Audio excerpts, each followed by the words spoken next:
Truth is not what I will want to call neutral.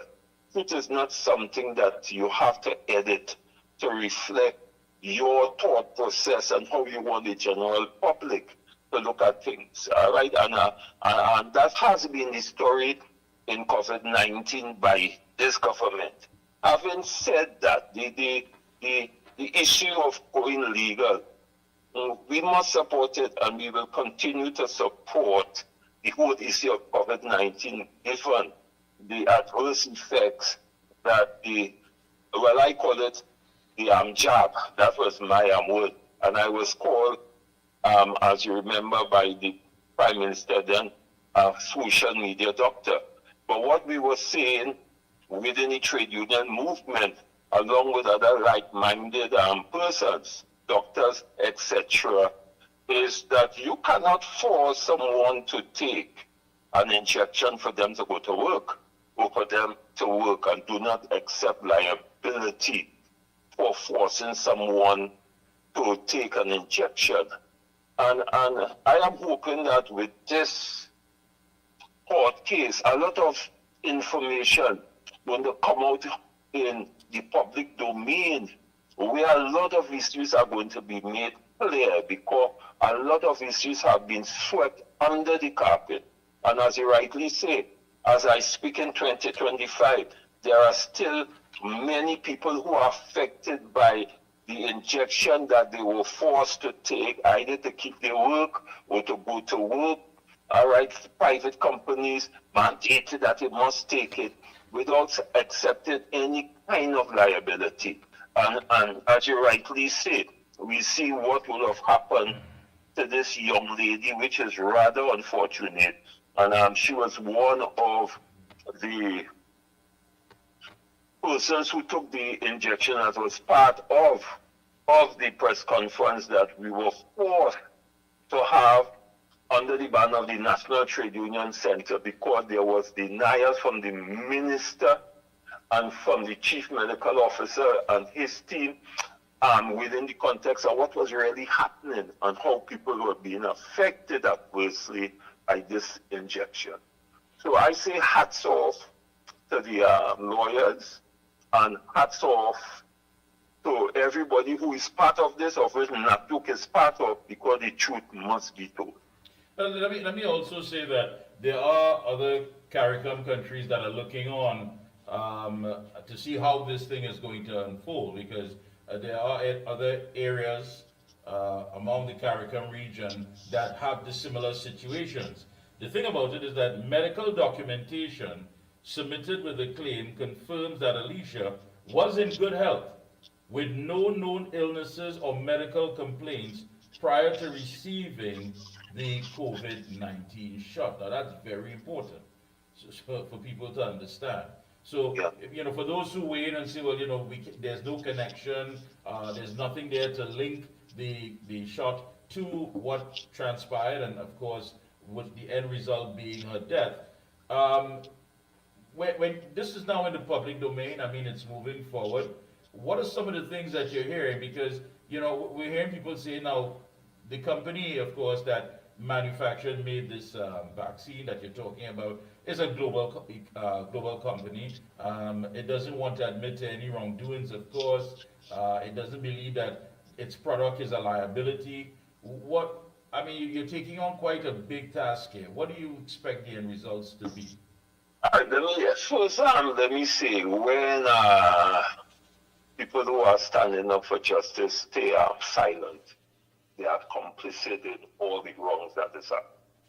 And as you rightly said, that this issue is a global issue, because I have no doubt in my mind that the shutting down of the global economy is the first time that happened in the world, and we must understand that. That was, in my humble view, that is my analysis, which I'm subject to, was an attempt to reshape the global economy. But they bounced their head. Why? Because there were people who was resisting taking the vaccine. And I want you to remember Trinidad and Tobago. The PNM government came back into power riding the wave that they were best suited to handle COVID-19 because the other side had no clue in the context of what they are doing. And I think we must never forget that because if you look at where we were ranked in terms of death per capita, we were ahead of the curve. And therefore, something radically went wrong with our system.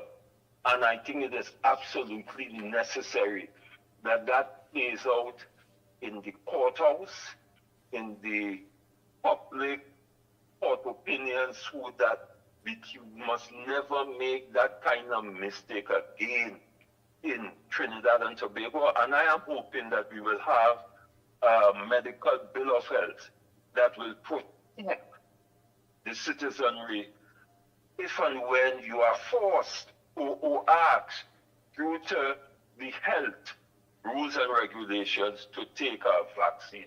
Because workers and human being lives, in my humble view, must give priority over a vaccine. Although there's a school of thought that I'm no, if I'm dying to save the many, that is not an issue. I don't share that particular view because we are all human beings and lives must be respected. And if you tell somebody that you have to take the vaccine, the government must accept liability for whatever happens for forcing anyone to take the vaccine, be it under the healthcare, be it under WHO, be it under PAHO, because you know they are coming up with new measures to pause this question of vaccination. Well, and that was my next question, because the pre-action protocol letter argues that the state created a system of cohesion in Trinidad and Tobago, of course, to compel the COVID-19 vaccination, circumventing informed consent, meaning, of course, there was no room for citizens to say, listen, you know, our rights and what have you. But what do you say to people who weigh in on this and say, listen, in the heights of a pandemic, all of that has to be circumvented. All of that has to be sidelined because the priority here is to save lives. All right, let me answer this from a historical narrative and antecedent. This is not the first time that we had vaccinations, you know. It's not the first time. But this is the first time that a vaccination evolved within a 6 months period. One, two, the pharmaceutical companies who made billions of dollars, they were exempted from any form of liability as a consequence of making that vaccines, the various vaccines. And that is something that we have to pay attention to. Who gives WHO or PAHO the rights to make those kinds of decisions on behalf of the global citizenry? And we're talking here about democracy. My rights must be respected as a human being because a life is critical. One life is one life too much. And in Trinidad and Tobago, I don't know if the population was aware. All right, but we had over 2,000 deaths over the period in Trinidad and Tobago. But more importantly, if you look at some of the studies that was done for COVID-19 mortality paradox, where they did studies with United States versus Africa, you would have found out that the African nations who they thought would have had an uptick more than anybody in the context of vaccination did not have it. Why? Because they use medicine, they use medication that they were aware of, which helped them, but the EU and Dr. Ponchi and these people and them insisted that we had to use those vaccinations, but there were other medications that you could have used that was working pretty well against vaccines, against the pandemic rather. And those are issues you cannot deny as citizens Those are facts. So those who want to, dabble in that kind of concept, it is rather unfortunate that you have people thinking that way when lies are important. And let me end by saying, with the first point that I was making, the vaccination that we had before went through rigorous tests. It went through rigorous tests. I took vaccines for malaria and all these kinds of things years ago, chicken pox when we were children. But how long did that vaccination took? What was the kind of means test that was done before it was administered to the population? We did not see that in COVID-19. Right, with this pandemic, the global world was shut down by who and why it was shut down. And I want people to understand, go and see the statistics in Norway. Norway did not shut down their schools. Norway put a protocol in place, and Norway was the best run and least affected European countries because of the system that they put in place. And those are fundamental questions that we have to ask. Why it is that this government did not do rather the due diligence and the due test to ensure that the safety and the lives of the people of Trinidad and Tobago becomes more important than just following the pharmaceutical industry, who was making profits and who was in league with certain people to make profits. But the safety and the question of liability went through the window to protect these pharmaceutical companies. And I agree with you. I agree with you 100%. A lot of it was done basically in secrecy. I mean, we're still talking, we're still hearing about non-disclosure agreements. So there was definitely a lack of transparency. You didn't have a choice as to perhaps which one, based on your own personal research, would have been the best vaccine. And all of these things were not forthcoming at that time. And again, it was basically about selling to the people that this is a life-saving procedure. You have to take it, otherwise you wouldn't be able to work, you wouldn't be able to function, you wouldn't be able to earn a dollar, and what have you. But in all of, yeah, go ahead. Yeah. I mean, you are hitting the nail on the proverbial head. And you see, we need to begin to start to think in our society. We need, God give us an innate ability to think. It is within us, because I am because you are. And he made us in his own image and likeness. For those who talk about Christianity, I talk about African spirituality. But if you want to talk about Christianity, he made us in his own image and likeness. And then therefore, that should tell you something about human beings. And it's rather unfortunate that this has happened. And the government is aware, because I made the statement when we had the press conference, and I called on the government and the minister to have a heart, because we had young people from 17 years to 23 years sitting in front of us who were healthy and who were forced to take the vaccine. And then don't ever forget that we had what you call a position in Trinidad, where I call it a COVID-19 apartheid passport, in order for you to go to certain places. All right, and then if the employer or the business place didn't insist to ensure that the person who came into his business establishment was unvaccinated, he could have been charged 50,000.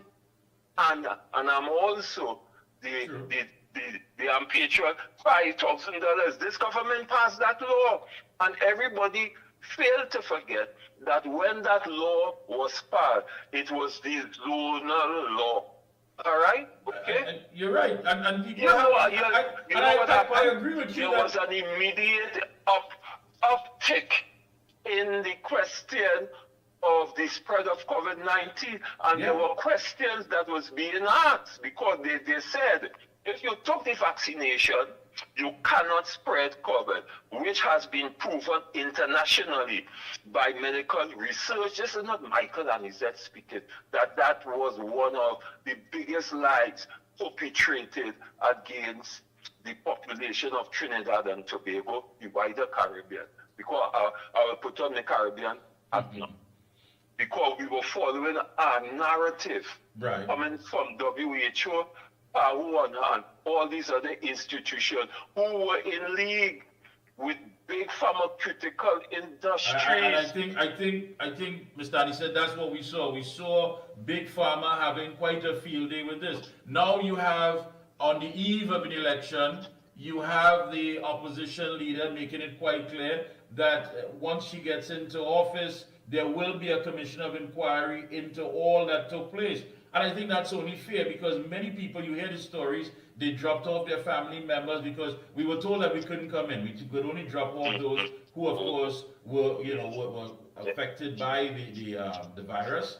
And then later on to get a phone call, if you were lucky, to get a phone call to say, well, your uncle or your nephew or your aunt or your mother unfortunately did not make it. If you were lucky, you were going to get that call. If not, you had to make calls. I know a family that I was helping trying to make calls to find out, and finally I had to reach somebody who was of a certain status in the health authority just to hear that on a list that person is no longer among the living. And then you hear reports about people who were in those rooms where they were treating those COVID patients that may not have had much training, didn't have an understanding of using the equipment. I mean, so much things went bad. What say you about this commission of inquiry? Because I personally would like to know. No, listen, if I'm supporting the question of going to the court to bring justice to the family of this young lady, Alicia Tiberan Francis, all that I am saying requires an investigation.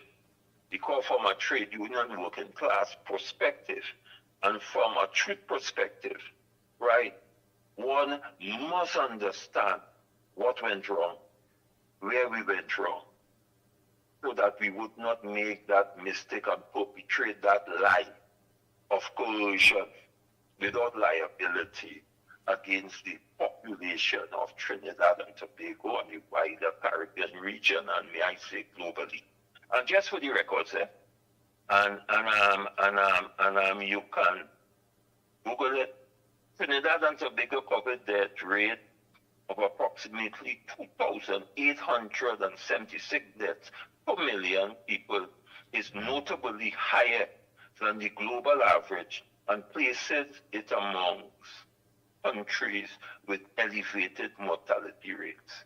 That's a fact. It is not Michael and he said is saying that, and then therefore there is a moral, legal, spiritual, Christian, whatever you want to call it, Buddha, whatever you want to call it, responsibility to get to the bottom of this in a democratic way and in an independent way, so that the evidence and the truth will come out. Because as I say, I know people who took the vaccine, they cannot even go in a gas station or pass by KFC because the scent of the gas and the KFC chicken and the smell affect them and get them nausea. They never used to suffer that. Those are people who were 30 years, 35, 40 years, and when they took the vaccine, that started to happen. That cannot be a coincidence, and nobody can make me believe that is a coincidence. Those are, I know people who have blood clots, right? Who when I'm native, calling them. That's right. The flow was so excessive, and when they go to doctor wasn't recording that for whatever reason. Someone has to give us the answers. You're right. You have women whose cycles have definitely been off track since this entire episode. again, as I tell you, I know young men, young people who had to Hello. be, But look at how, pacemakers had to be yeah, inserted. but look at how much healthy athletes in America who dropped down. Yeah. Look, I mean, those are facts. We were told, right, and this government play into the hands of the bigger body by saying, and I remember the statement by the government because of technological advancement, we are able within 6 months, to get a vaccine. And I ask the question, well, if that is so good, and we have that kind of technology, why can't we find a cure for cancer within 6 months? Why can't we find a cure for diabetes within the 6 months period? And I want the population to remember that this government tried to force public servants, right, that if you do not go and take your vaccine, you will be, what's the word that was used for long, which is an American term to say that you will be laid off for a period of time. That's a fact. And the trade union movement had to stand up against it because they were telling you to go and take the vaccine, but the population who was coming to interface with you, there was no mechanism to see whether or not they took the vaccine. I mean, what kind of madness and insensibility and insensitivity is that? Mr. Annie said, I think I speak for all right-thinking citizens. We really and truly need to get to the bottom of this. We need to have a commission of inquiry. There are too many reports, too many stories out there that you can hear from people who have had some very adverse effects to what took place and what transpired. Young people, middle-aged people, women, and of course the entire cycle. There's been reports of hair loss. You name it, all of these things. Yes. Those Oh people my who have God. become visually impaired, hearing it, all of these things. And I think it's only fair that we get to the bottom of this because no one protected us. No one, we had family members who were locked out. They were locked out of the country. They couldn't come in. That was the last point that I was going to make. Trinidad and Tobago got a bad report again as it relates to that lockout and ethical analysis of Trinidad and Tobago COVID-19 border closure by El Budi Narayan Singh, and I have the report in front of me, and the report is a telling indictment against this government by how they went about treating our citizens. Yeah. I want to thank you so much for taking time out this evening. If I may quickly, I am hoping that we'll be able to have a conversation because there's this misrepresentation over the 12% that this government refused to give dock workers when we sign a legitimate collective agreement for 12% with but you have those who are sneaking off to take 4 and 5%. No. Well, hello, I am not those. Siemens Union, and I'm making a public statement that the government made the biggest mistake, right, to challenge and to pick a fight with Siemens Union, and they will pay the ultimate price. Because you cannot tell me that our minister at the time, Cadiz, and his permanent secretary and other members signed a legitimate agreement, and you said that we were supposed to go to CPO, but the same government comes now, and I'm signed with the estate police and the senior management of the Port Authority without no CPO and give them increases, but you do not want to give dock workers their legitimate increase, and we will continue to fight that war. All right, and then we are hoping that we wouldn't have to continue to fight such a war after the 28th of April. And let me ask you, all of these affected workers that you represent, those who feel that they've been neglected and disrespected by the current administration, are they going to be out in their numbers to vote tomorrow?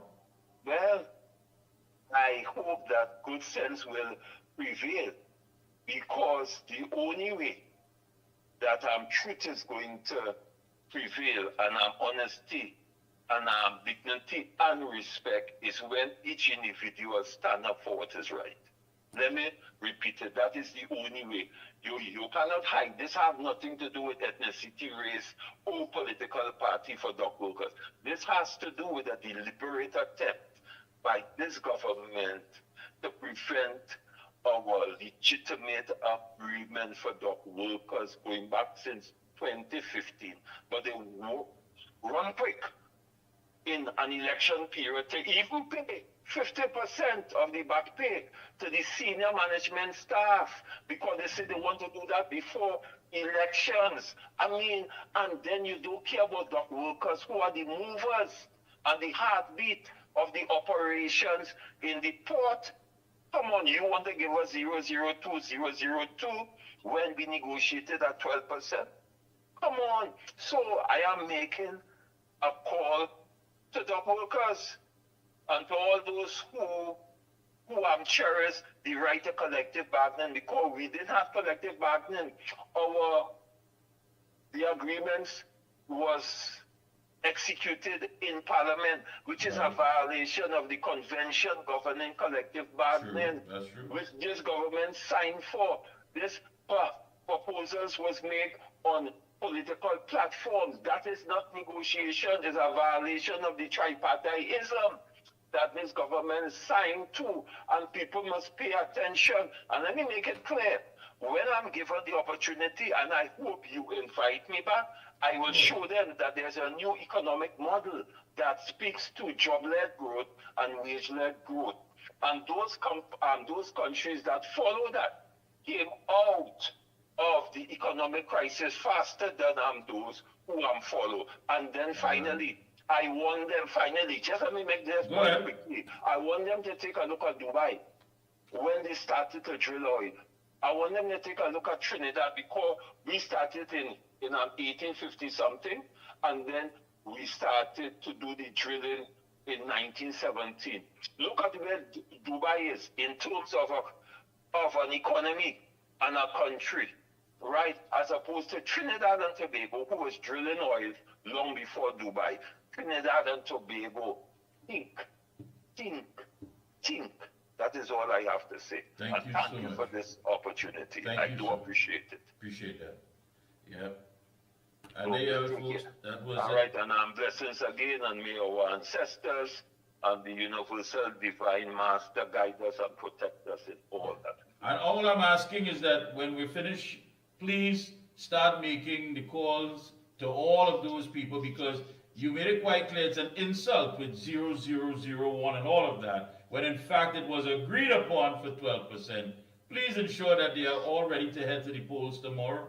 Yeah, well, there's a few listening, right? There's a few listening, and then we have been having our discussions. I've been putting the facts as a president and as a citizen and as someone who believes in the truth and democracy. I've been putting the facts on the table, and I've asked them wait, because there's a saying we don't have no money to pay it because that is baloney, right? That is because the government do not see workers being able to maintain their living standard, to be able to maintain their purchasing power, because the workers still living on 2014 salaries, and the minister had the gumption to go and say he wish SWW would have signed that agreement 002.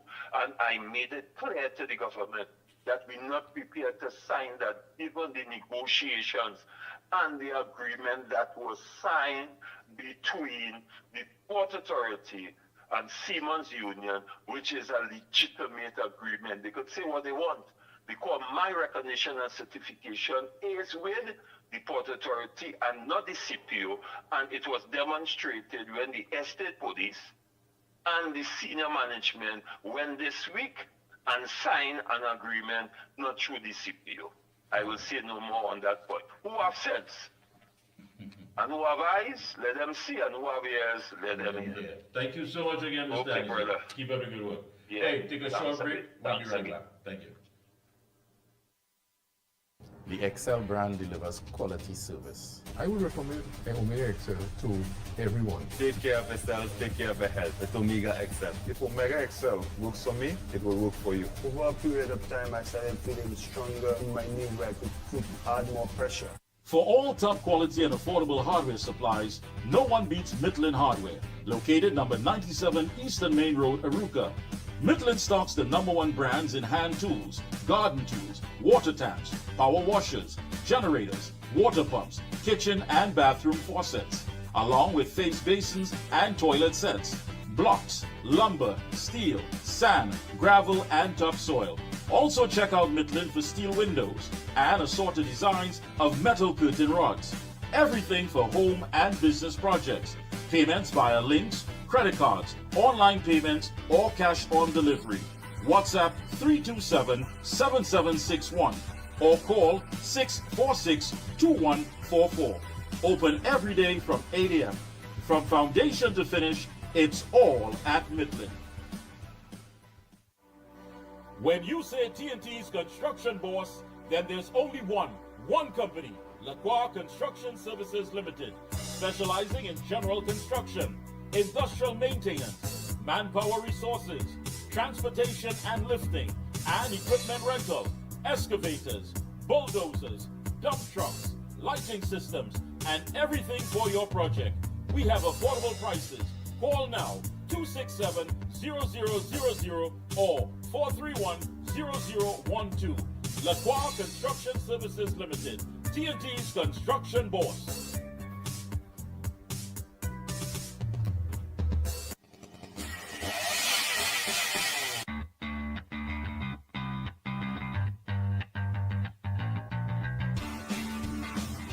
Husqvarna, a global leader in outdoor power equipment, known for its high performance, durable and innovative products, tested and proven by generations of professionals. Full after sales and service support whenever you need it. Contact Provar Distributors Limited, 223-9438 to find a dealer near you. Oh gosh, this place hot. And the AC in this car not working. Check Ryan Air. Ryan Air is ranked among the best in TNT for auto air conditioning service. They specialize in repairing and servicing all makes and models of vehicles and heavy equipment. They also stock a wide range of parts. Give them a call at 640-5828 or visit them at number 41 King Farm Road, Tacarigua, or email ryanairac@gmail.com. For prompt and efficient service, look no further than Ryan Air. Limiting chronic inflammation is important for so many conditions that occur. I had a lot of pain 4 years ago. I used to have pain in my knees and my hip. Taking it for arthritis. Omega Excel saved my life. Then I started to realize, well, hey, I could use my hands, I don't have any pain. All in all, I am pleased to say that the Omega Excel has worked. Thank you, Master Control. Thank you so much. The eve of the general election. That's right. And we've got some hours to go before the polls open. So we are looking at a lot of the issues that are being bandied about, especially on the platform. Have with us a man who is no stranger to the Observer. Let me say a pleasant good evening to former Minister of Energy, Kevin Ramnarang. Good evening and welcome once again, sir. Good evening, Mikey, and good evening to your listening audience. Well listen, I need you to clear this up for me because, you know, Mr. Young made it quite clear. He said that they've secured an additional $38 billion in revenue and secured the future by restructuring Atlantic LNG. So out of the Dragon Gas, now we're looking at $38 billion in revenue to the Atlantic LNG. Go ahead. I mean, Mikey, I could tell you that last week I went to the moon, you know, right? And the week before I climbed Mount Everest. But I would have to prove that. And this thing about the 38 billion is something which I have been following because last year the Prime Minister said that they had their negotiations and so on had realized $17 billion. When he was questioned about the value of his, or the efficacy of his traveling overseas, he said that they were able to realize an additional $17 billion. This was around April last year.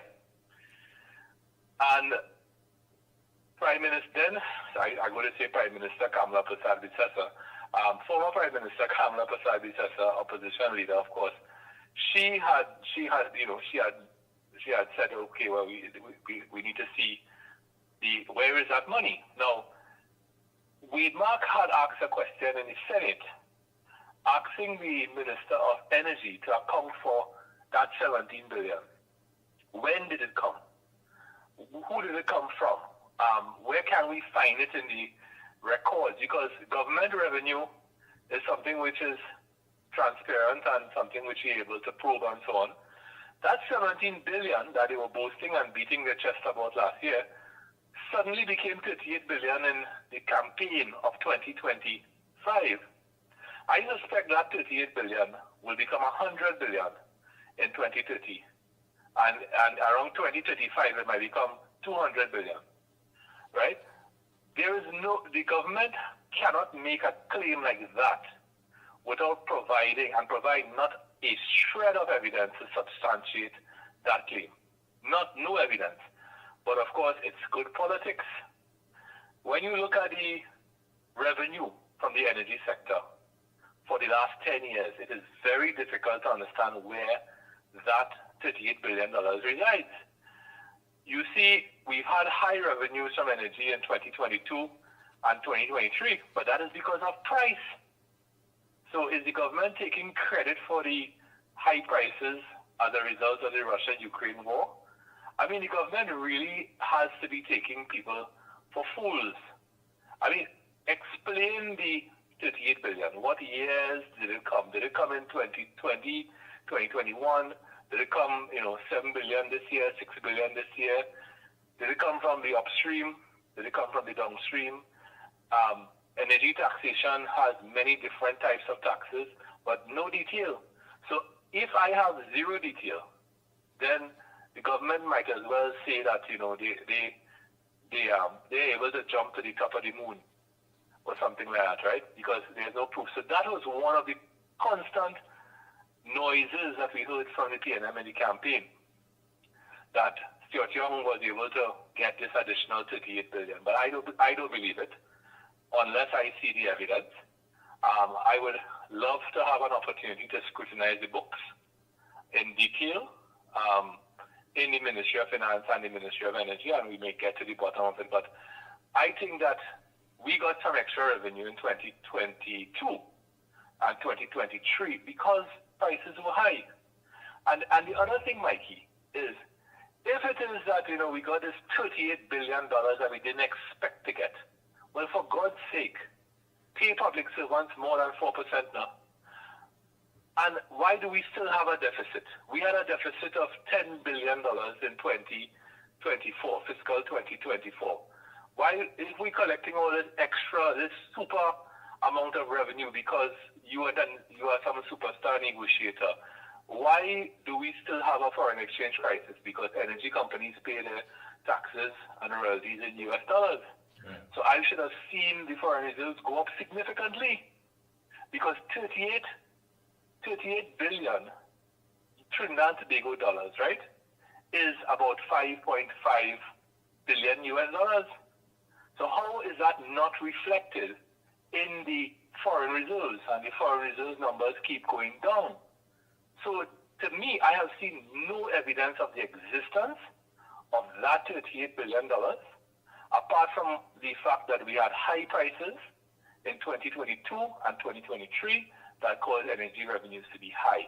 If that $38 billion was somewhere around, we would have no foreign exchange problem. You could have gone in the bank tomorrow, Monday, and asked for $1,000 US, and you got $1,000 US.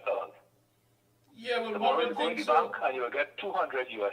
Yeah, well, one would think so, Mr. Amnarai, because he made it quite clear. He said that they were able to secure our future, that's the future of citizens, by restructuring Atlantic LNG, when did this whole restructuring take place? Well, and the other thing is this. You can restructure Atlantic LNG whole day, whole night. You can restructure Atlantic LNG for and whatever. The fact is Atlantic LNG runs on natural gas. And the Atlantic LNG's production of LNG, liquefied natural gas, has come down by almost 50% in the last 10 years. So what is the point of restructuring, right? When you have LNG production collapsing, when you went from 230 odd cargoes a year of LNG to 130 cargoes in space of 10 years. At the rate at which we are going, we now have 3 trains running. We used to have 4. We might soon have 2 trains running in the not too distant future. And so what is the point of restructuring if it is you don't have gas to feed into those trains? So the point is moot. And I mean, speaking to persons in the industry, the restructuring really has not had any sort of advantage for the country because of the fact that we simply do not have the gas that we used to have. And we cannot escape that. I mean, Stuart Young could restructure the northern range. He could restructure the southern range. But the fact is that we don't have the natural gas to feed into Atlantic LNG as we used to have.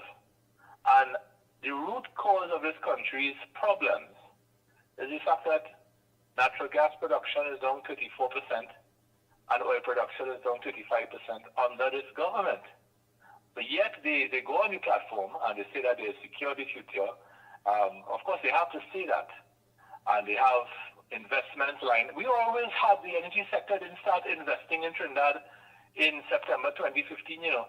Investments in the energy sector in Trinidad is an ongoing thing. BP and Shell invest every year, regardless of if Stuart Young is Prime Minister or Mrs. Bassad is Prime Minister or whoever. They have assets here and they have to keep investing. So a lot of what the PNM really had nothing to sell to the population in this election. Their crown jewel project, the Dragon project, of course, you know what happened to that. The Secretary of State, after he met Stuart Young in Jamaica and offered his condolences, the U.S. State Department and the Treasury Department revoked the licenses for Dragon, right? And I heard Stuart Young in St. Joseph the same night that we were in La Jolla last week, talking about his ability to talk to Marco Rubio and who do you want to take a call from a world leader at 2 a.m. in the morning. Well, I could tell you something. Anybody could talk to Marco Rubio. Anybody who is well educated, who understands diplomacy, who understands geopolitics. I mean, the universities of the world, they're only open for the PNM, right? There are a lot of highly qualified persons in the UNC, right? We had very distinguished ministers of foreign affairs and finance, and I don't want to beat my own chest, but I was in the Ministry of Energy and so on. So the UNC has the human resource capacity to run this country. I just posted something on Facebook. One of the main messages from the PNM platform in this election is that they are more capable and they are ordained by some higher force, apparently, to run this country, and that we are reckless and irresponsible, and they are red, ready, and responsible, and so on, right? And I wrote a 1,100-word article this morning, and I talked about the fact that when we were in government, this country has run a fiscal deficit for the last 15 or 16 years. With only 1 year, we had a surplus, and that was the year 2022, and that wasn't because of Mr. Embert's financial genius. It was because Vladimir Putin invaded Ukraine. Right. But in the UNC era, between 2010 and 2015, yes, we had deficits. Yes, we had deficits, but our deficits were always under 5% of nominal GDP, which is what the IMF prescribes. right? So that's 5%, under 5% of nominal GDP is a healthy deficit, right? Under the PNM, between 2016 and 2024, there were 3 occasions when we went above 5%. 2016, 2019, and 2020. And I could forgive 2019 and 2020, of course, COVID and so on, right? Then people on the internet talking about saying that the UNC made no deposits in the Heritage and Stabilization Fund. Totally false. We made $1.2 billion in deposits in the HSF. The HSF, we met the HSF at $3 billion in 2010. We left it at 5.7. Right. And that's a growth of 90% in the HSF. So how is that being fiscally irresponsible? We manage the deficits to be under 5% of nominal GDP, which is a well-managed fiscal situation, right? We had, people forget this, and we sometimes forget, we had to manage the bailout of CLICO. The collapse of CLICO started in January 2009. 15 months later, we were in government. So we had to face the CLICO problem head on.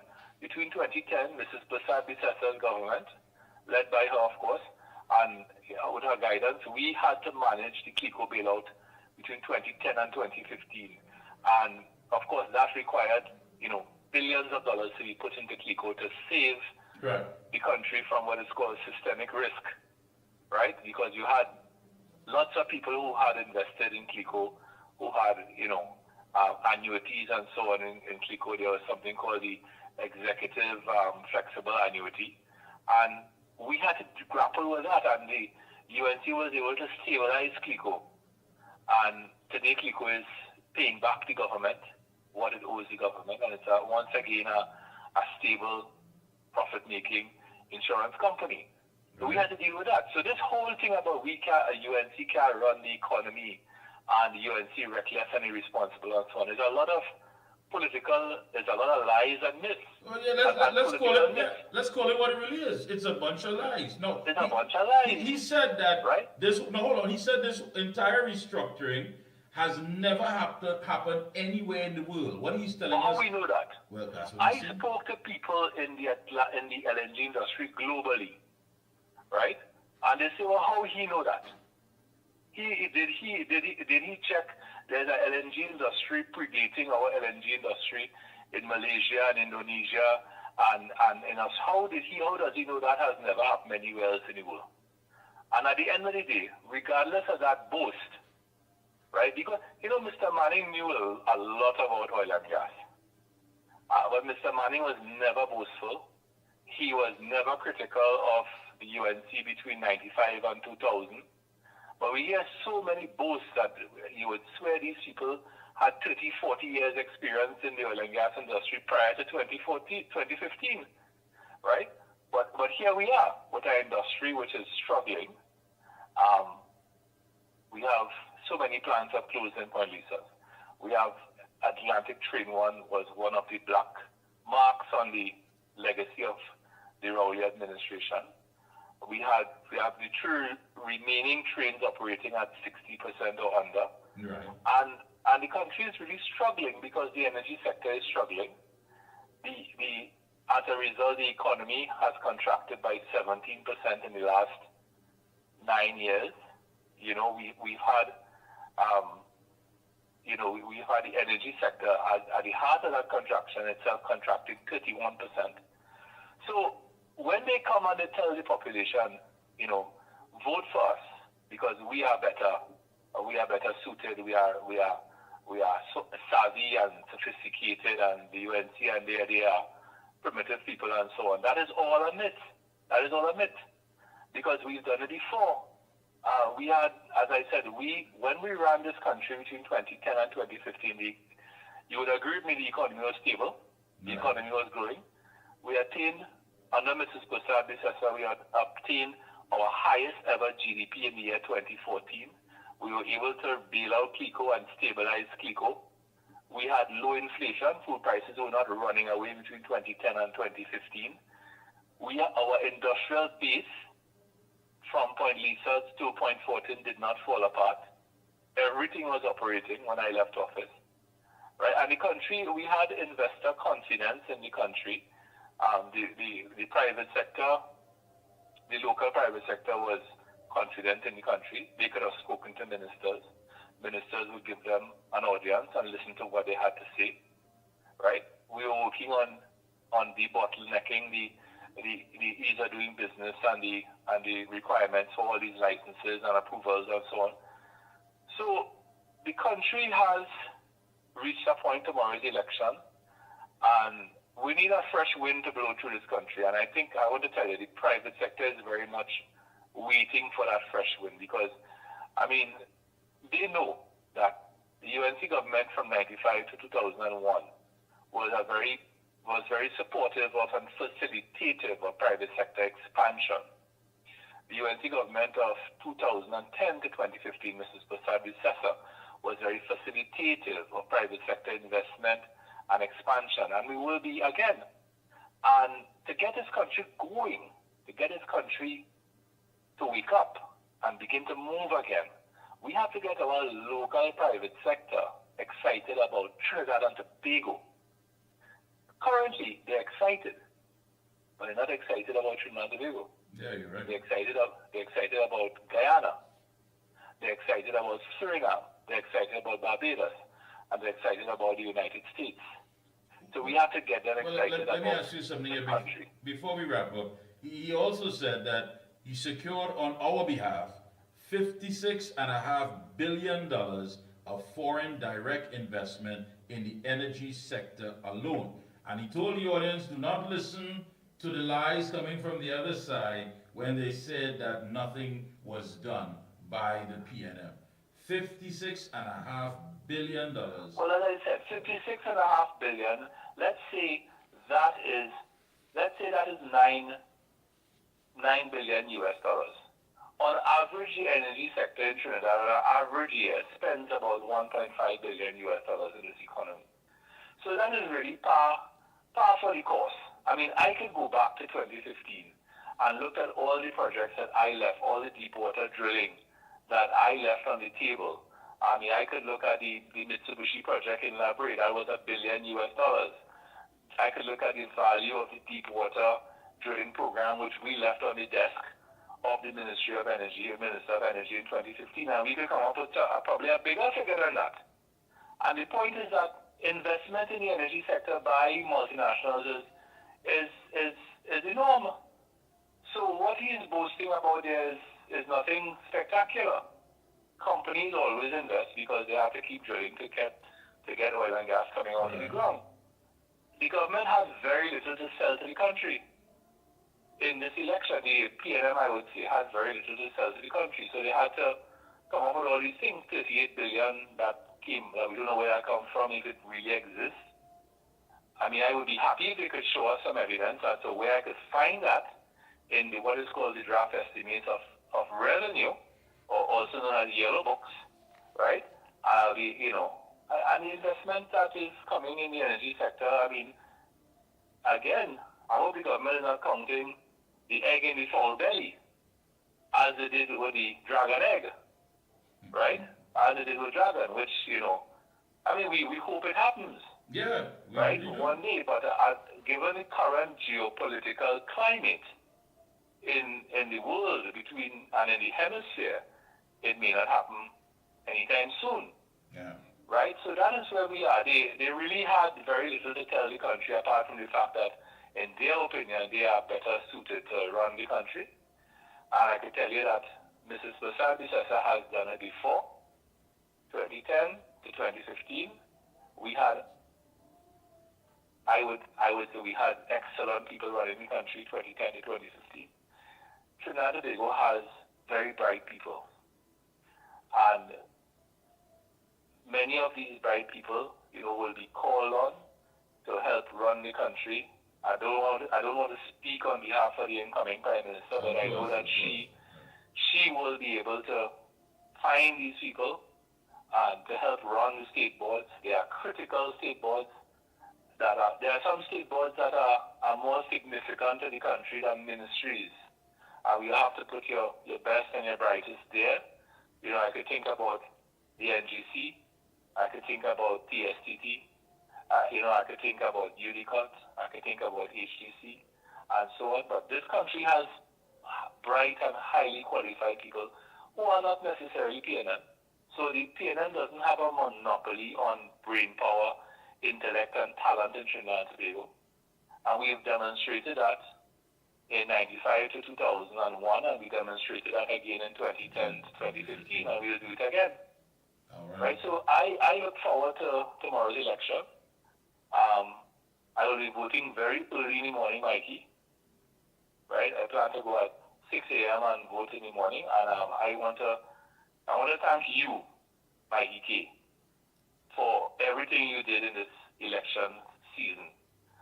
You were very good in those meetings that you had to chair. You know, you were very professional, and your voice was very soothing, and I think you brought a sort of aura of professionalism and calm to the platform. And I think I really wanted the opportunity to thank you publicly for what you did in this election. Thank you. So thank you very much, my brother. Thank you. Thank you so much for taking time out this evening to link with us and clearing the air on that issue. Thank you so much. Thank you, Mikey, and let's look forward to good things tomorrow. Take care. All right. So there you have it, folks. Former Energy Minister Kevin Ramnarang clearing the air on this additional $38 billion. And he made a very strong point. He said that, well, if you have this, you know, this cash flow now, you have this free fall that just came out from nowhere, unexpectedly, then now you can start settling a lot of these labor negotiations. You can start dealing with the Forex crisis and all of these issues that are affecting especially the business sector in Trinidad and Tobago.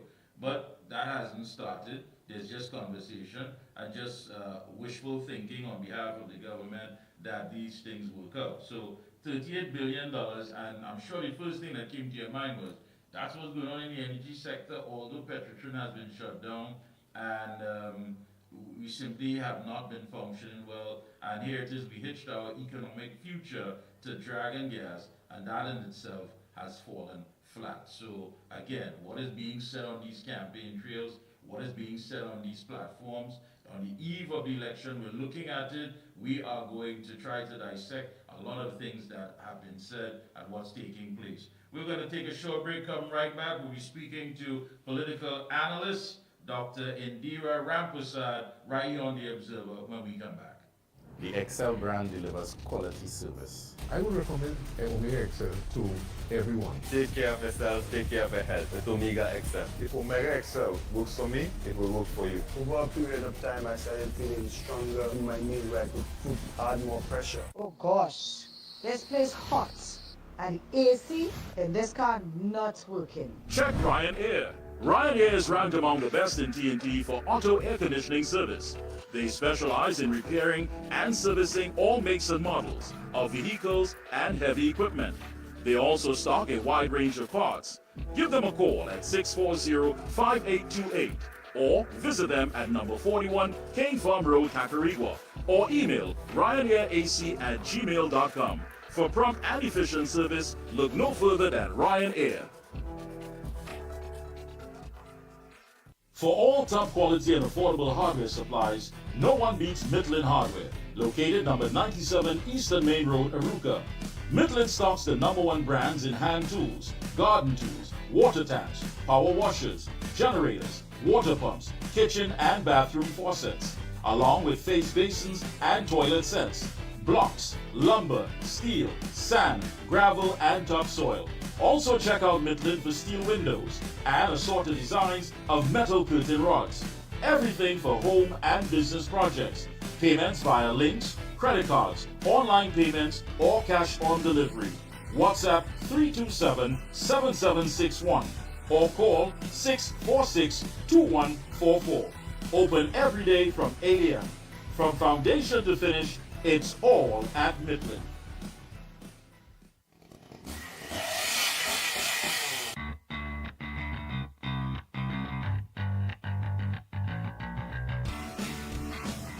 Husqvarna, a global leader in outdoor power equipment, known for its high performance, durable and innovative products, tested and proven by generations of professionals. Full after-sales and service support whenever you need it. Contact Provar Distributors Limited, 223-9438 to find a dealer near you. When you say TNT's construction boss, then there's only one company, Lacroix Construction Services Limited, specializing in general construction, industrial maintenance, manpower resources, transportation and lifting, and equipment rental, excavators, bulldozers, dump trucks, lighting systems, and everything for your project. We have affordable prices. Call now, 267-0000 or 431-0012. Lacroix Construction Services Limited, TNT's construction boss. Limiting chronic inflammation is important for so many conditions that occur. I had a lot of pain 4 years ago. I used to have pain in my knees, in my hip. Taking it for arthritis. Mickie K saved my life. Then I started to realize, well, hey, I could use my hands, I don't have any pain. All in all, I am pleased to say that Omega XL has worked. Is this on floor? 107. We are on. Thank you so much, Master Control. Joining us is a lady who is no stranger to our program. Let me say a pleasant good evening to Dr. Indira Ramprasad, political analyst. Welcome.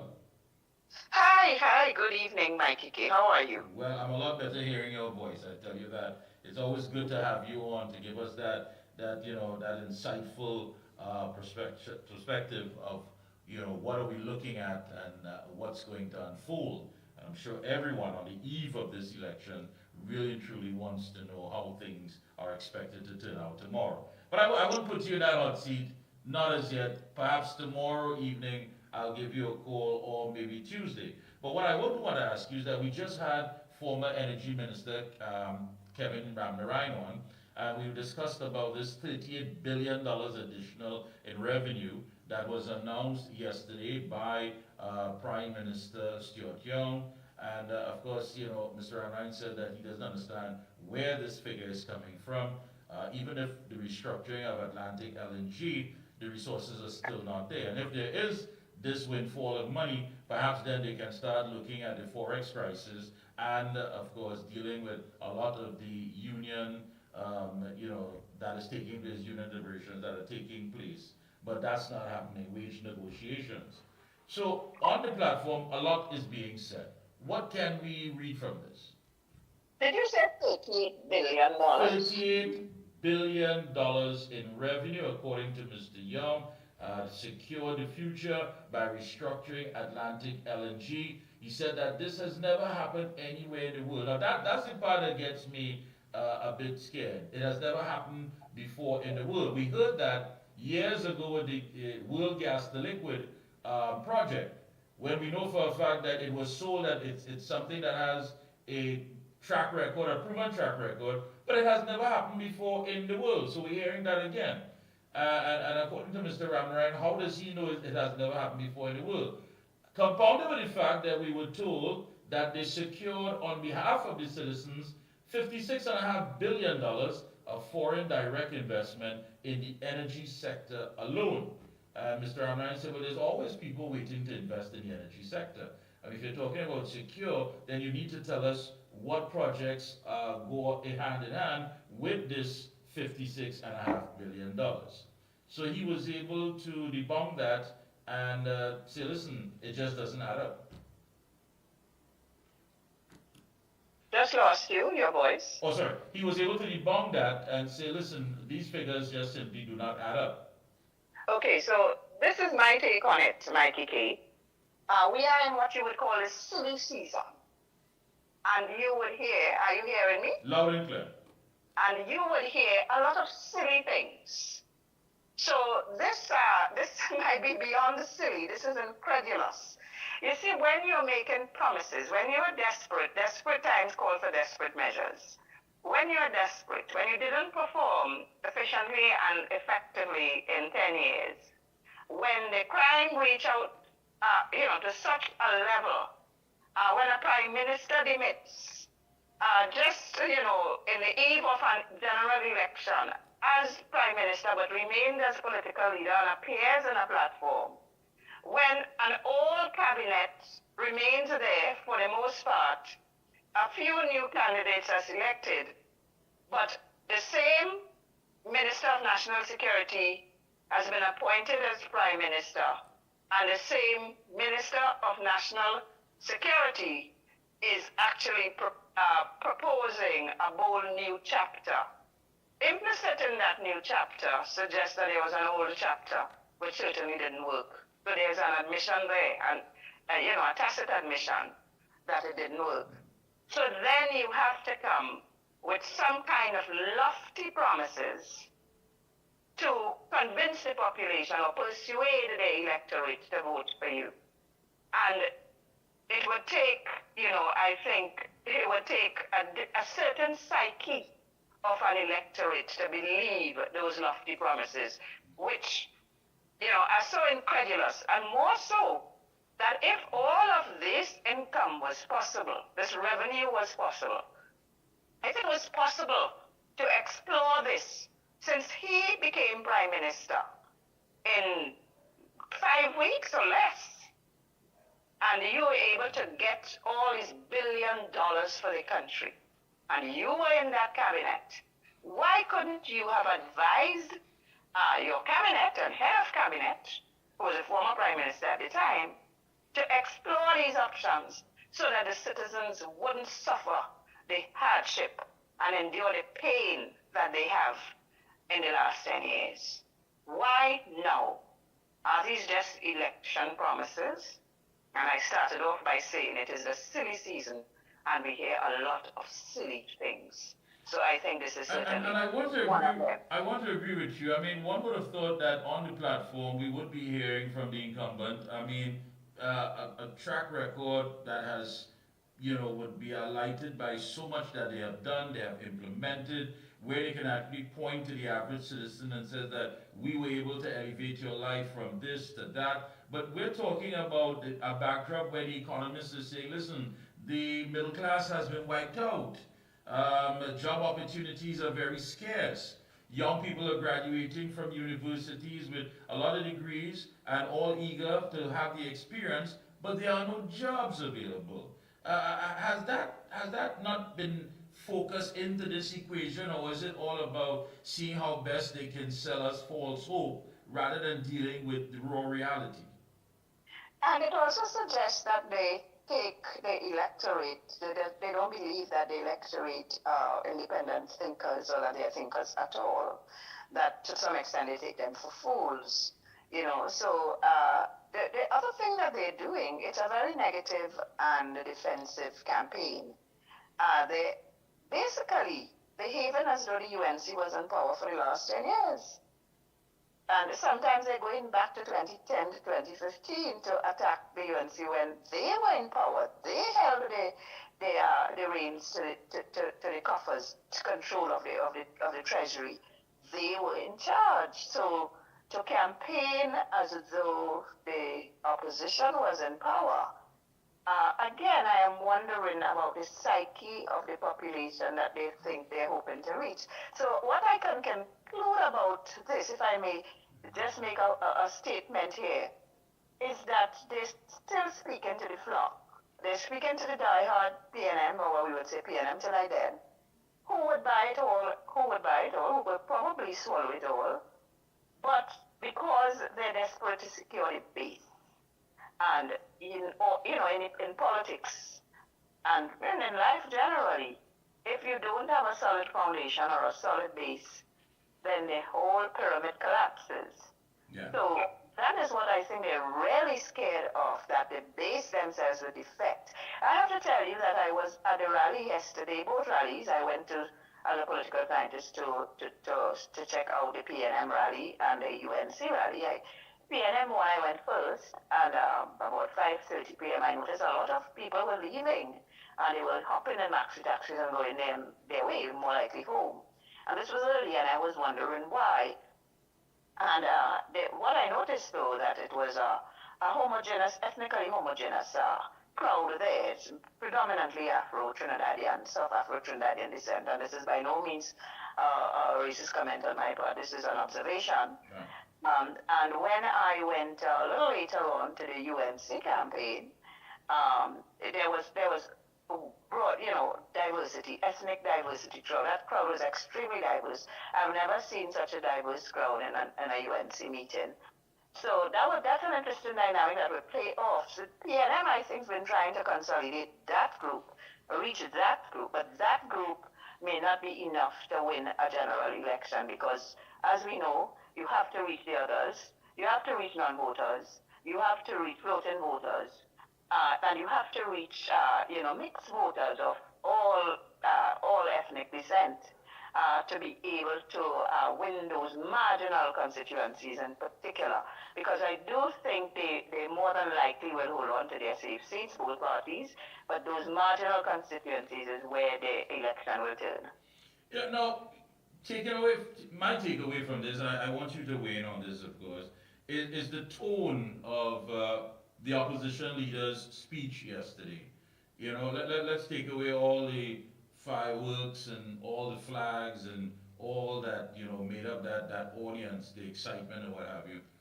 But it was as if she was speaking to not just the undecided, but people who say, listen, I don't want to get involved, this is not for me. I don't hear politicians talking things that are real. They are not in sync with what is taking place with us in our lives. They're totally out of our element. And she made it quite clear. She said, listen, I accept that my body appears old now.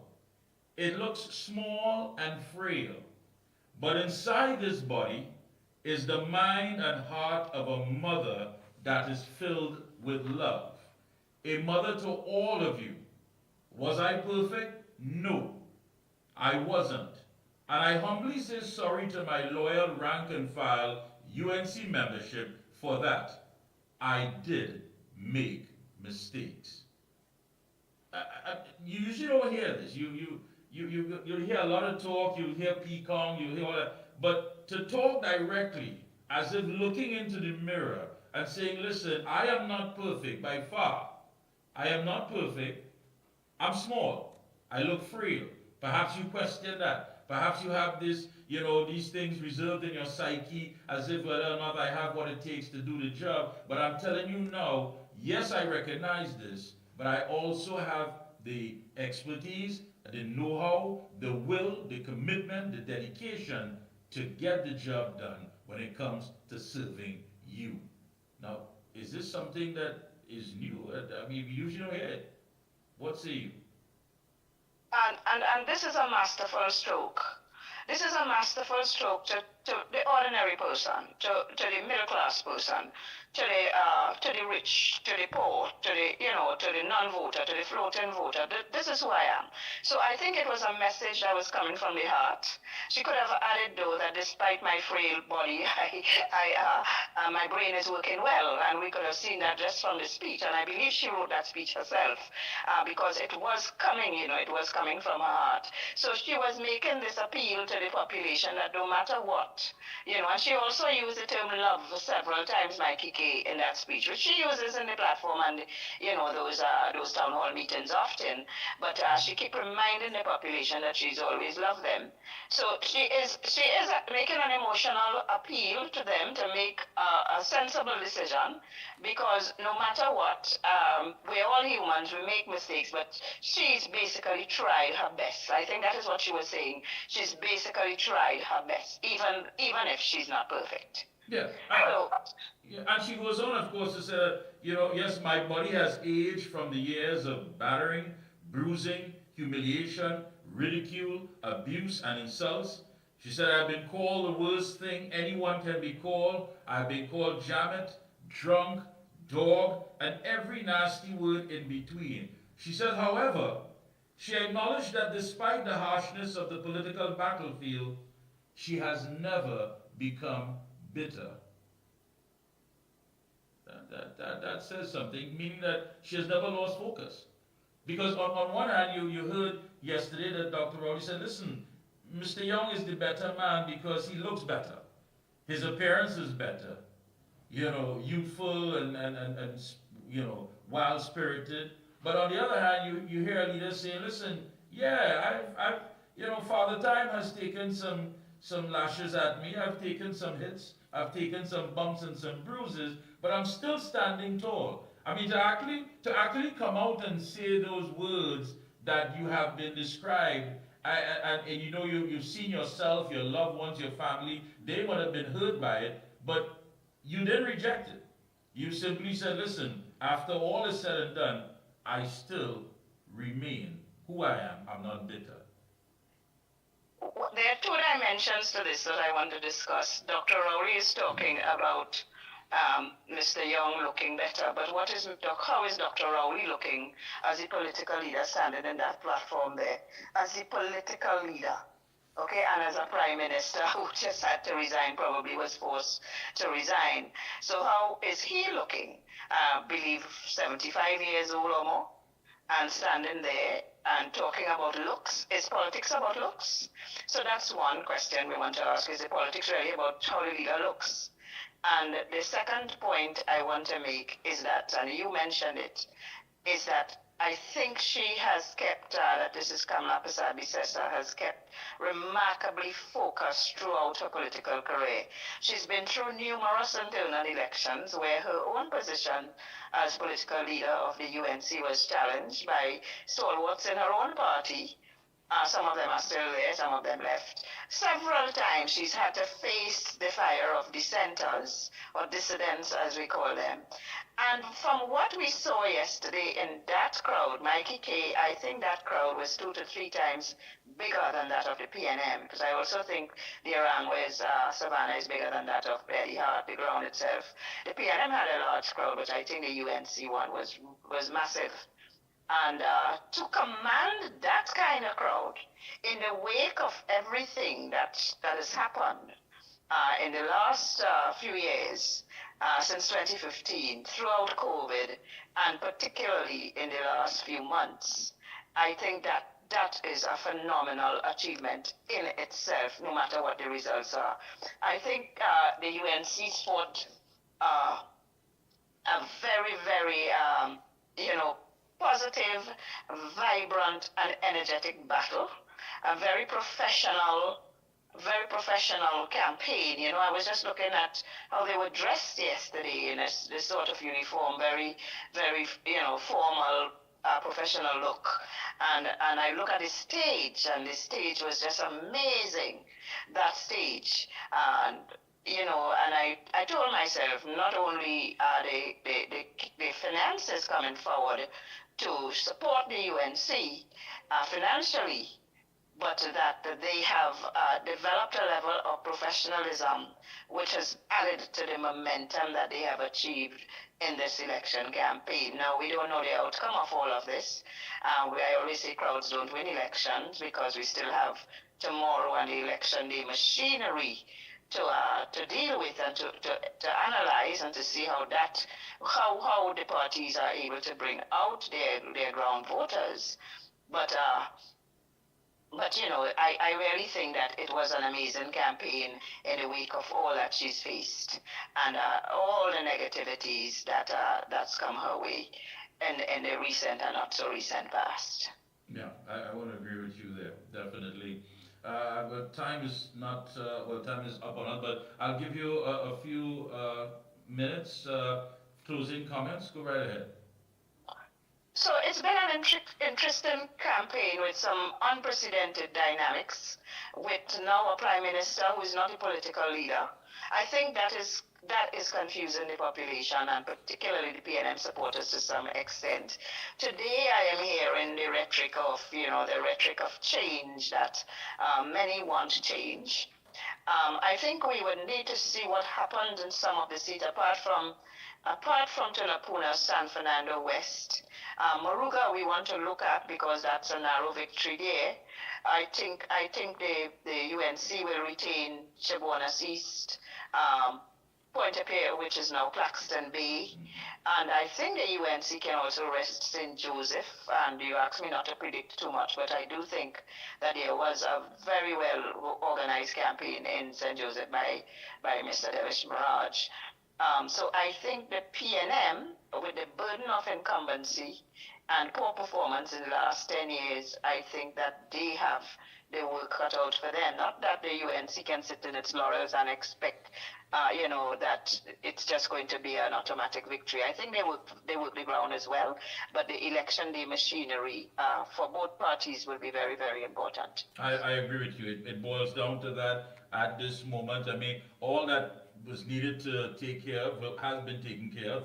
This is it. It's like you're practicing for a game. The coach can be on the sideline screaming as loud as he or she wants, but this is it. You're in the game, so there's only so much you can do. And now we wait to see what happens with the election day machinery, how enthusiastic people are, also not just by casting their vote, but by also going out after they've casted their vote and bringing other people and assisting and volunteering. So all of this we have to look at, and you are correct. Hopefully I'll be speaking to you, if not tomorrow, on Tuesday, and we'll be catching up on the results. Thank you so much again. It's been a pleasure, and it has been a pleasure having to speak with you during this campaign here on The Observer.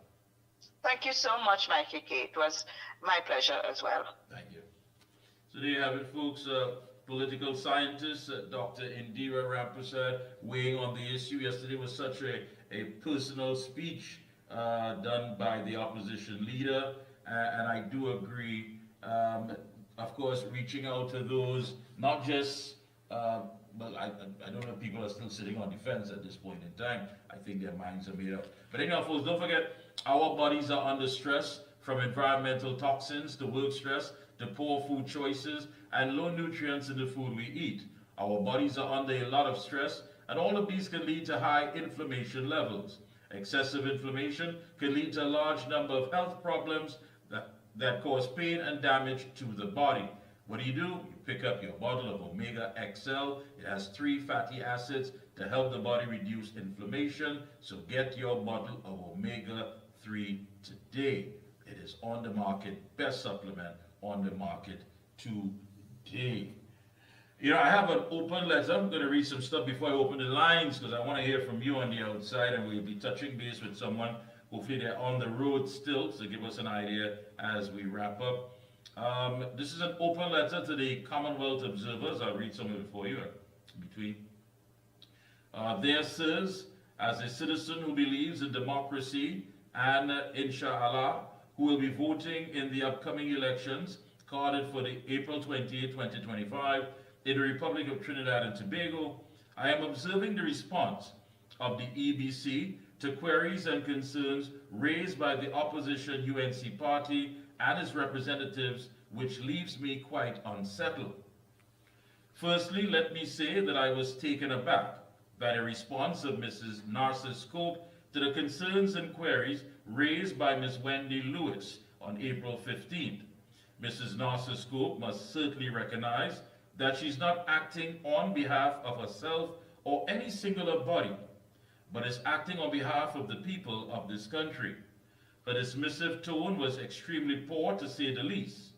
Mrs. Narcissus Scope should further acknowledge that Ms. Wendy Lewis is a direct customer of the EBC and represents a legitimate political party, which represents the voices of a significant number of citizens by way of membership and or votes. For the goodly lady from EBC to seemingly attempt to canvass Ms. Lewis' concerns under a banner of lack of knowledge is an attempt to me to inject early bias in the minds of the population against any and all concerns raised by Ms. Lewis, notwithstanding how legitimate and serious they may be in helping to secure our democracy. Allow me to underscore the term our democracy, not Mrs. Narcissus Scope's democracy, not Wendy Lewis' democracy, but PNM's, No, not PNM's, not UNC's democracy, but the democracy of all of the people of Trinidad and Tobago. But nothing screams how inconsequential the confidence of the people is in the electoral process than the EBC's own nonchalant response to concerns raised about an EBC-appointed returning officer who reportedly became flustered during a sealing process of a special elector's box. It is public space that the said returning officer did not only use the correct sign-off form, but reportedly did not seal the special voter's box in the immediate presence of all political parties' representatives. Again, the EBC's dismissive response to the events of the day seems to suggest that being flustered is an adequate excuse to electoral discrepancies. Surely, it cannot be that our democracy has been reduced to a training ground for the flustered. I wish to remind our Commonwealth observers that my concerns are not without merit, and in this regard, I wish to point out a matter that was in our courts where it ruled that the EBC acted outside of its remit by extending the voting time in a previous general election. Needless to say, there was no decision by the court to return to the polls, and sadly, today we are bearing the course of that decision or non-decision, as the case may be. So the above, together with other subsequent queries and concerns raised in the public domain, including the delivery of polling cards to persons who have long died, lend little comfort to the integrity of the process leading up to elections. Where's the voice of the people? Our voting day will be upon us the next few hours, and I, as a voter who only has the power of one vote, I'm left feeling uncomfortable and disturbed. I now wonder what was in that special voter's box or other such boxes, and what other questionable flustered activities took place or are taking place in the lead-up to the April 28th. I question the relationship between the EBC and the ruling PNM, given recent comments by a former MP on a political platform when he spoke to "we realizing the election results of the public." So, very important. And of course, it goes on to say, I ask these questions to you because I do not believe that my democracy is a process in academia or a simple report of elections is over. I want to believe that you are here to support fundamental democratic principles and outcomes. Help me believe it. As given in the foregoing, I have little or no faith in those who were uniquely appointed to do so. Simply a citizen of and voter in the Republic of Trinidad and Tobago. Very interesting. Very, very interesting indeed. Take a short break, come back, we're going to open the lines. I'm going to read something to you as well from my good friend, Mr. Ken Alley, and touch base with someone if they're still out there. So we'll open the lines as soon as we return right here on The Observer.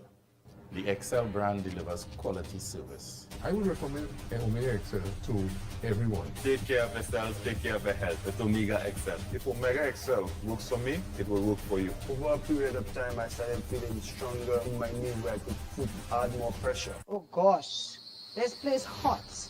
And the AC in this car not working. Check Ryan Air. Ryan Air is ranked among the best in TNT for auto air conditioning service. They specialize in repairing and servicing all makes and models of vehicles and heavy equipment. They also stock a wide range of parts. Give them a call at 640-5828 or visit them at number 41 King Farm Road, Tacarigua, or email ryanairac@gmail.com. For prompt and efficient service, look no further than Ryan Air.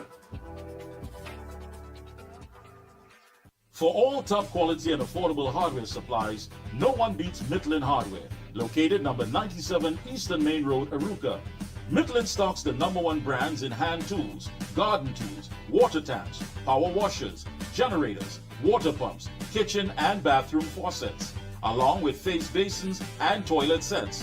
blocks, lumber, steel, sand, gravel, and topsoil. Also check out Midland for steel windows and assorted designs of metal curtain rods. Everything for home and business projects. Payments via links, credit cards, online payments, or cash on delivery. WhatsApp 327-7761 or call 646-2144. Open every day from 8 a.m. From foundation to finish, it's all at Midland. And we're back. And the numbers are 225-9790, 225-9790. And if you want to make a WhatsApp call, 494-0938, 494-0938. Get on the inside. Who do we have? Good evening. Welcome. Good afternoon, Mikey. Good afternoon to you and everybody out there. Mikey, I was so anxious I could have sworn to say you up the lines. Yeah, anyway, Mikey, yeah, we're on the home stretch. Just a few hours again to go. It's nail biting. We worked hard, and I want to congratulate you and Andy and Lennox, even TC and Evie, everybody who were involved in pushing this forward, in pushing us to get this election going, right? I want to thank everybody. Mikey, it was hard work. It was a lot of hard work, and we made it this far. And I'm praying hard and praying that we make it tomorrow. I want to remind people about something, Andy and Mikey. Now, first to begin, when you go, if you don't have ballot paper, no problem. Go to the mock station, let them make one for you, right? But you would not get any trouble in voting. But if you are not registered, you would not be able to vote, right? This is why all the time we have been pushing him on the ground report, pushing, getting them. When EBC started advertising, I came on and was reminding people, checking in, check a city, check whatever, right? Now, please, very careful. Make ballot paper is signed. We saw what happened in Moruga. Because of one ballot paper, somebody not signing it, although the person had voted. Make sure it is signed. We have to be our own observers, Mikey, right? We have to be. Now, when you go in there, make sure, test out the stamp on the paper that's given there. And then put your X in the middle. Make sure it's in the middle. And make sure it is dry before you fold it. We don't want any spoiled ballots. Please, let us avoid the spoiled ballots. And I would suggest that don't use a pen. Because you know, some people like to use a pen. Use the stamp that they're giving you before anything happens. And please, UNC people, go out and support your PEP, COP, and COP candidate. COP candidate, love candidate. I'm appealing to you all to go out and support the UNC candidate in your areas. Now, Lennox is under the banner of the UNC. So, love supporters, please come out and support all right through it is. And please, people, only be very careful. Do not allow them to have anything to want to say because this or because that. You know how things going. Right? And all those, but I made arrangements. I sent names, a couple of names to PEP, right? And other people that help people, you know, elderly people want to go out and vote. And the disabled, Mikey, they're very adamant to go out and vote in this election, right? They want to go out, especially when Donna Cox did to them. They want to go out there and vote. So names were sent to them. I'm reminding the people, I'm going to call them early in the morning and remind them, please don't forget these people. And Mikey, again, I'm going to say, when UNC and the accommodation win, everybody wins. And I am listening to this $38 billion that Stuart Young found. Who he fooling? We have Kevin Randall, we have an economist there. Counting that amount of money. But Stuart Young is so convinced that we have this kind of money and asking us to help the PNM save this country? No. We are going to save this country with Mrs. Prasad Bissessa and the accommodation.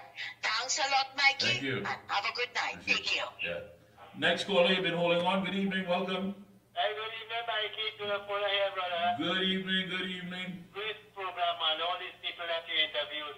Professional people, and I think the country, if people want to be swayed how to vote, they should listen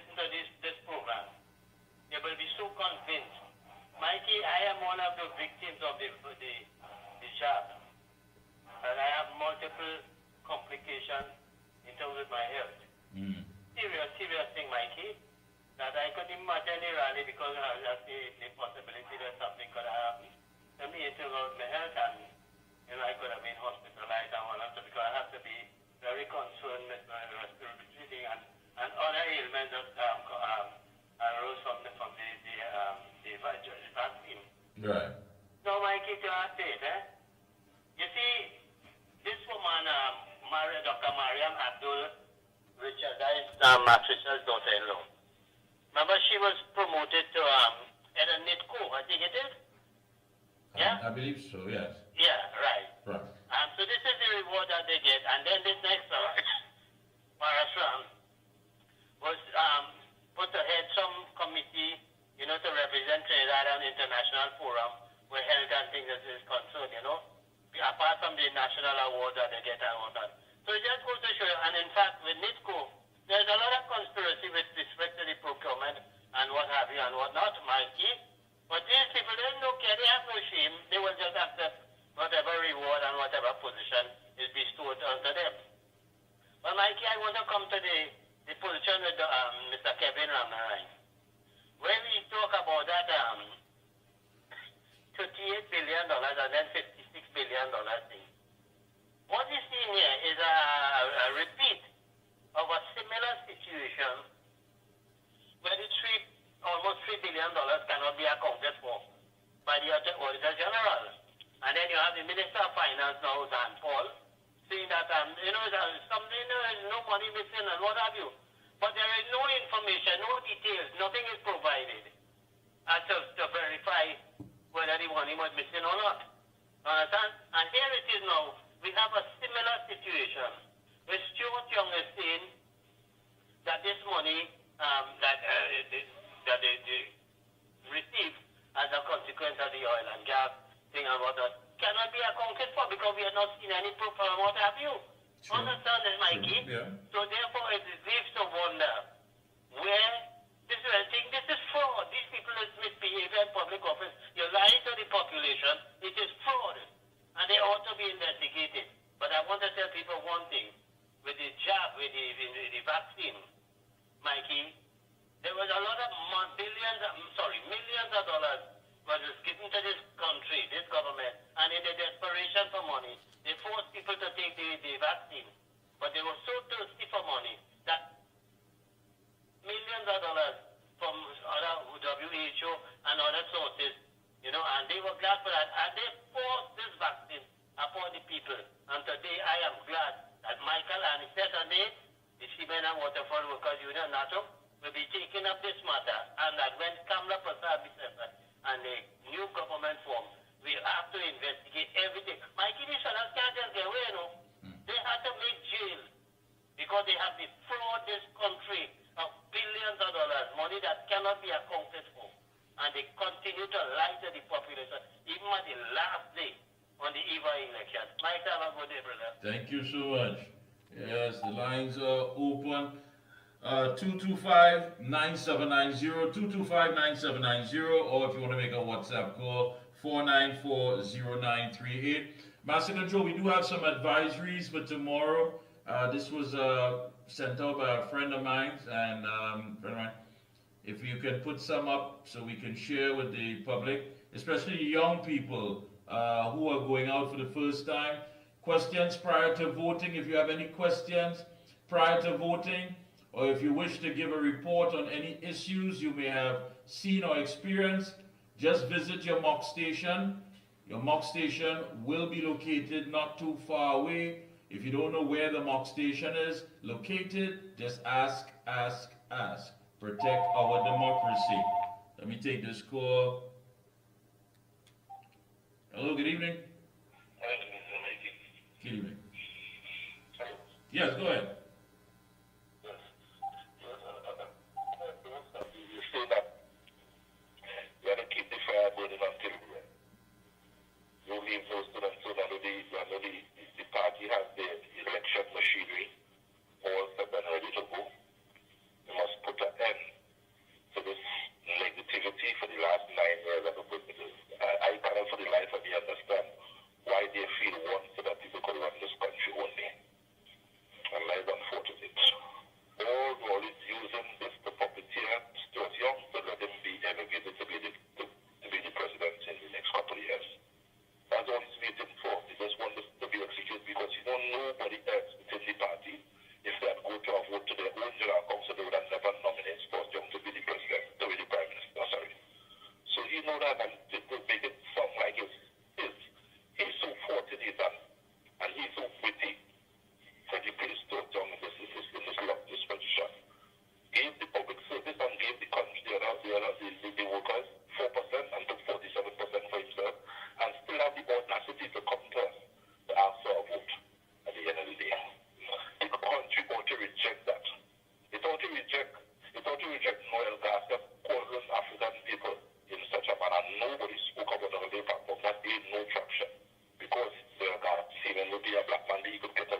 and he rejected also. So you'd have a trifecta defeat going forward because anybody he chooses to only to serve his interests at the end of the day. How the country will hear that and move along and give the UNC, the United National Community, opportunity to run this country for the next 5 years and beyond. And one more thing, Mickie K, I pointed it and Anita Haynes and showing up there. When she turned up for screening at the UNC, then Senator Mali didn't turn up for screening, so we know that he was going in the next direction.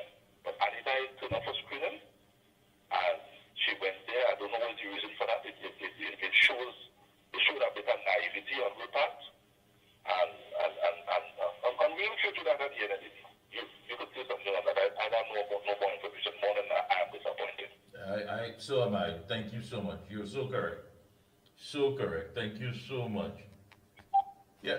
Let us continue. Master Control. Now remember, be vigilant. Check your ballot paper before going into the voting booth. Again, check your ballot paper before going into the voting booth. Ensure that your ballot paper is signed by the deputy presiding officer in your presence. I want to repeat that. Ensure that your ballot paper is signed by the deputy presiding officer in your presence before voting. In your presence before voting. Go ahead.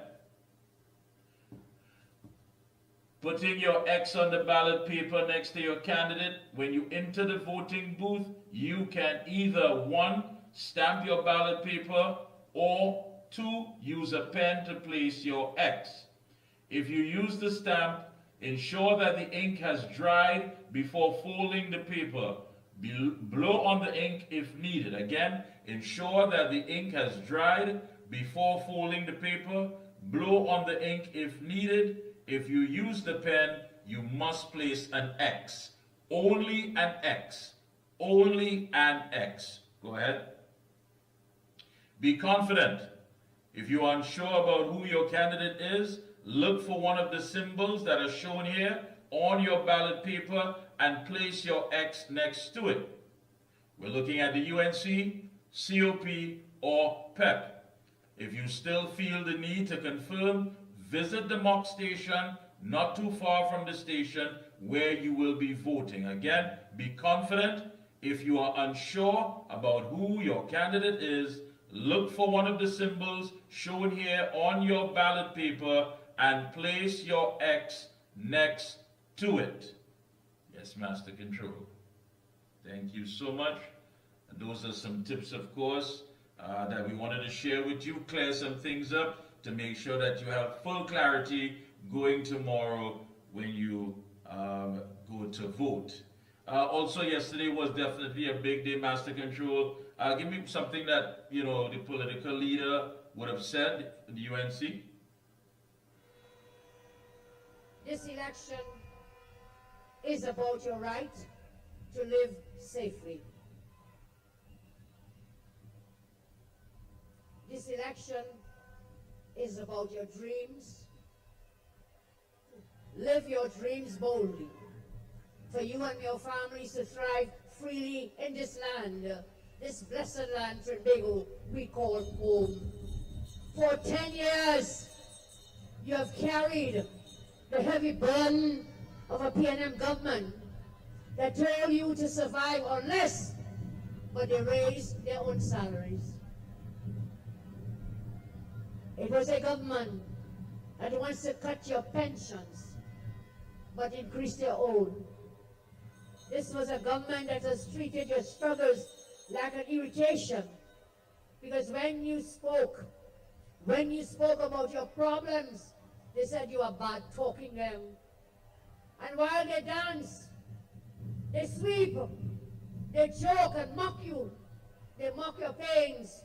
The quality of life for all our citizens continues to decline. Today,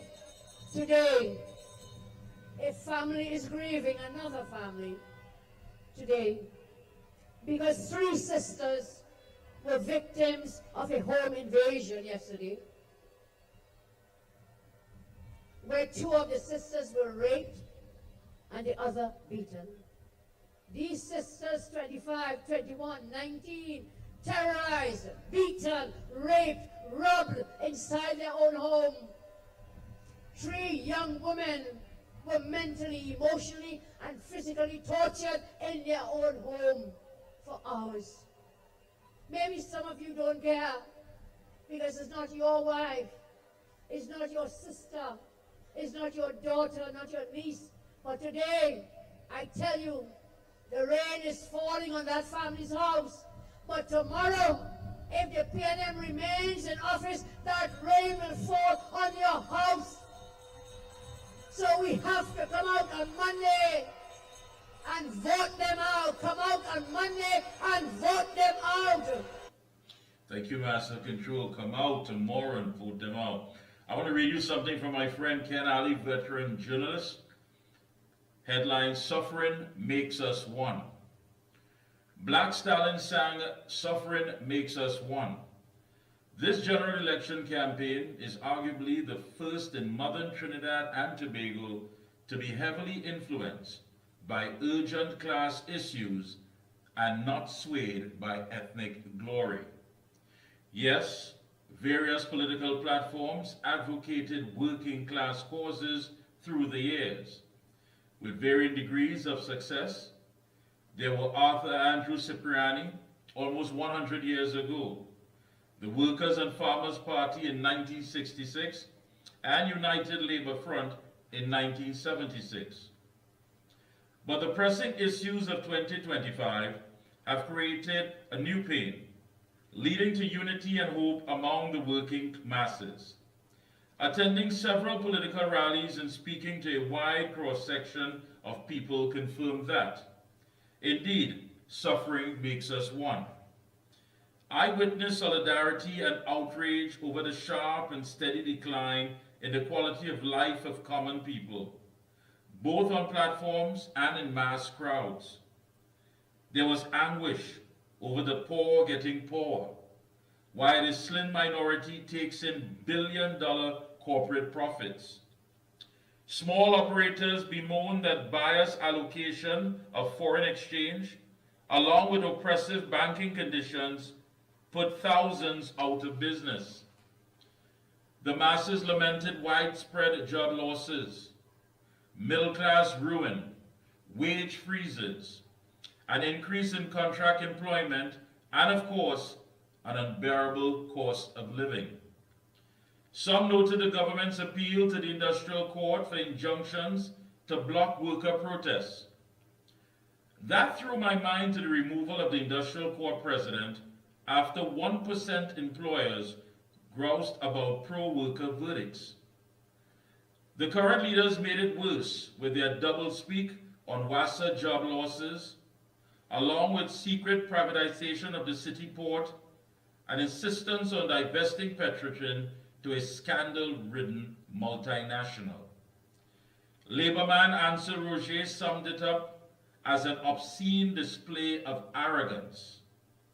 I can't recall another time of such spirited togetherness inspired by common distress and a collective optimism that political change offers, as Stalin sang movingly, sufferers only want to hear where the next food coming from. Suffering makes us one. And that's what we saw yesterday in Aranguez. I mean, standing out from the vantage point I had and looking at it, I said to myself, nobody there was concerned about who was from Laventille or who was from Barrackpore, who was from St. Joseph or who was from Williamsville. It didn't matter. Everyone was there because of a common cause, and that was to save the beloved Twin Island Republic. The person to the right or the left, it didn't matter to their ethnicity. The mere fact that they showed up, that they were there, proved one thing and one thing only, that in the majority, we can send a strong message that this country does not belong to any political party. And it doesn't belong to people who believe that because of our ethnicity, that we need to be affiliated with any party, because when they do see you like that, they treat you the way they see you. Yesterday, all optical illusions was dismantled. People came out. Trinbagonians came out. Patriots were present. Give me another clip, please, Master Control, before we wrap up here and make our way out. I know tomorrow I want to get some rest so I can be up early to do my civic duty. Go right ahead. What the UNC and our coalition partners, what we are willing to do, that they will not do. And some of that is to give you a fair wage for a fair day's work, to give you your back pay, to give you standing your ground laws, to give you legal firearms.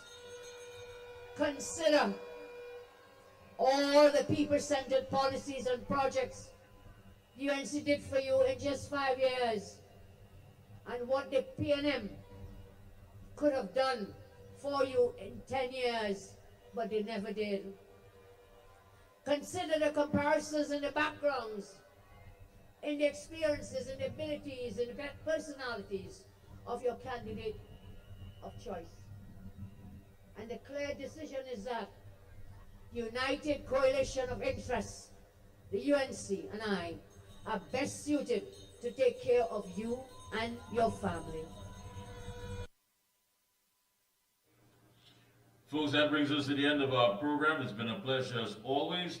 We heard from Michael Anisette, General Secretary of NATU. We heard from political scientist Dr. Indira Rampersad, as well as former Energy Minister Kevin Ramlarine. I'm making my way out. As always, the action has started. The change, of course, will come when we get the results tomorrow. Until then, be safe out there, keep observing, and keep standing for your country. Have a good night, and God bless.